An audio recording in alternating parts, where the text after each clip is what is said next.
आज छत्रपती शिवाजी महाराजांच्या राज्याभिषेकला 352 वर्ष पूर्ण झाली. आज आपण 353 अभिषेक सोहळ्यासाठी आपण सगळे जमलेलो आहोत आणि हा अतिशय दिवस ऐतिहासिक नसून प्रत्येक शिवभक्तांसाठी अभिमान, प्रेरणा आणि स्वराज्याच्या स्मरणाचा दिवस आहे. छत्रपती महाराज हे अखंड हिंदुस्थानाचे आमचं आराध्य दैवतच आहे आणि त्यांची प्रेरणा घेऊन आपण सर्व आमचे ह्या शिवराज अभिषेकला सगळे जमलेले. आणि मला खूप अतिशय आनंद होतो की आमच्या चंदगडचे पब्लिक कमी आहेत. खरं मुंबईमधून, पुण्यामधून सगळ्या इतर जिल्ह्यातून आलेली लोक आपल्याला एवढं आल्यानंतर मला असे एक थोडीशी खंत वाटते की ही नक्कीच दुःखदायी बातमी आहे की चंदगडचं आजरा, चंदगड आणि गडहिंग्लज ह्या आपल्या कमीत कमी भागातून शिवप्रेमींनी मोठ्या लोकसंख्येने यायला पाहिजे होतं. ते असं ही कमी सातत्यानं दिसली. खरं याची दखल घेऊन तरुण वर्गाने नक्कीच यावं. आज हेरिटेज रन प्रवीण चिरमुरेंची सगळी टीम, मला प्रत्येक नावं नाही घेणार मी, का सर्व त्यांचे सहकारी मित्र आज येऊन तळमळीने हे करत होते 3 वर्षापासून. त्यांची तळमळ बघून गेल्या वर्षी मी आलो. गेल्या वर्षी 36,000 बक्षीस होतं. त्यावेळेला मी म्हटलं डबल कर आजच्याच. नंतर मी गेल्या वर्षी बोलल्याप्रमाणे 10 लाखाचा फंड आमदार निधीतून त्यांना जाहीर केला आणि आज तो फंड झाल्यानंतर सांगितलं की बा तिने 1 लाखाचं केलं. म्हटलं आता ह्या वर्षी 3 लाखाचं कर आणि पुढच्या वर्षी 5 लाखाचं तुला मी जाहीर करतो. जो निधी लागेल तुला कमी कुठे पडू देणार नाहीत. त्याचबरोबर प्रवीणजींनी मला सांगितलं की रस्त्याची आमच्या गडकिल्ल्याची कामं आहेत ती म्हटलं तातडीनं मी गणेश नाईक साहेबांना मी बोललेलो आहेत. आमच्या लक्ष्मी ताई चांगले अधिकारी आलेत आणि ते गडकिल्ल्यांची कामं असतील ती सगळं गणेश नाईक साहेबांनी मंजुरी दिलेली आहेत.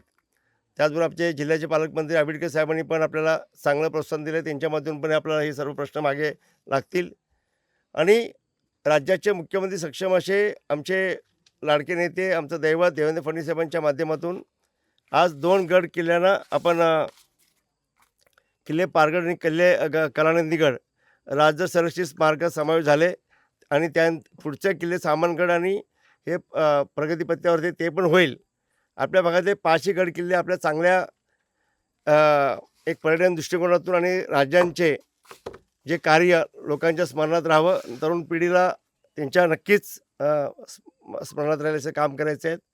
आणि प्रवीणजी तुमचं ह्या गडकिल्ल्याचे रस्त्याचे फॉरेस्टचे जे अडचणी असतील ते दूर करून आपण कायदेशीर किंवा टायमावर कायदा मोडून आपण ह्या गडकिल्ल्यांच्या प्रिमिसला आपण करू आणि त्याचबरोबर इकडची पाण्याची समस्या ती पण करू. एक मेडिकलची ह्याचे हे बेड तुमच्या आता हे थांबलेले आहे आपलं इसापूरचं मेडिकल, ते पण आपण आता हे गांभीर्याने घेऊन ते पण मी पालकमंत्र्याच्या कानी घालेन, ते पण पूर्ण करू.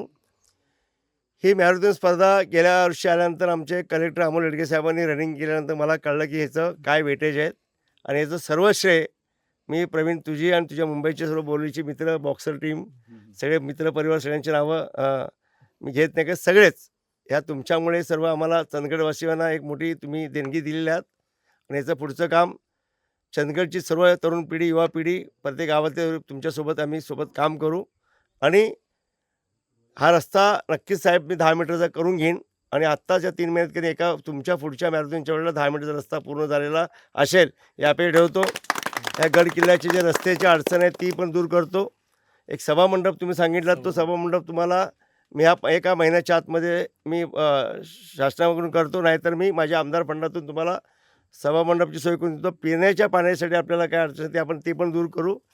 मोठ्या प्रमाणात शिवप्रेमी भवानी मातेचं मंदिर आहेत आणि त्याचबरोबर हा राज्याचे पर्यटन मंत्री आमचे शंभूराज देसाई साहेब काल होते कोल्हापूरला, ते येणार होते की पुढच्या वर्षी नक्कीच प्रत्येक वेळेला ह्या पारगड गडबरोबर कलानंदीगड, सामान्यगड, गंधर्वगड आणि अशा गड किल्ल्यांच्यासाठी मोठे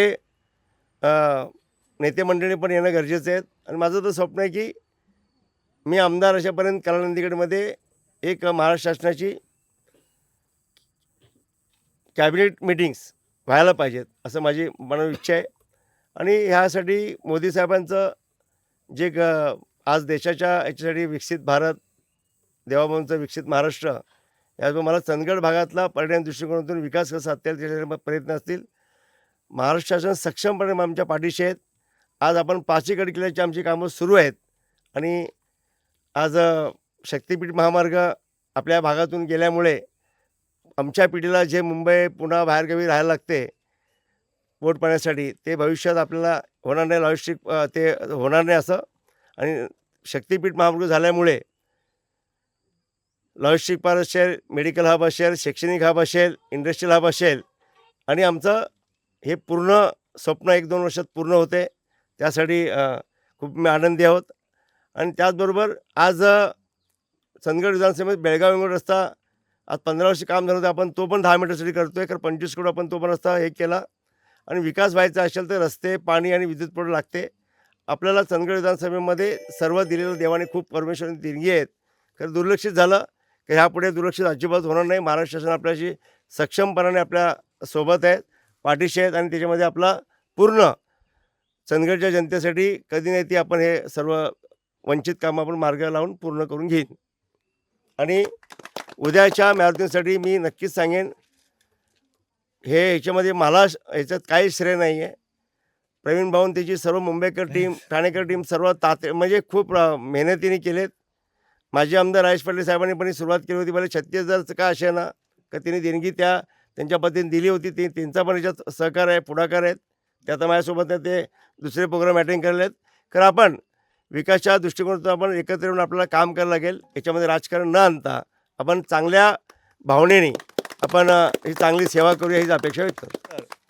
चंदगड विधानसभेमधला निसर्ग अख्ख्या जगाने पाहावं एवढीच माझ्या भावनेतून मी काम करतो आणि त्याला नक्कीच यश येईल मला ही अपेक्षा आहे. Thank you sir.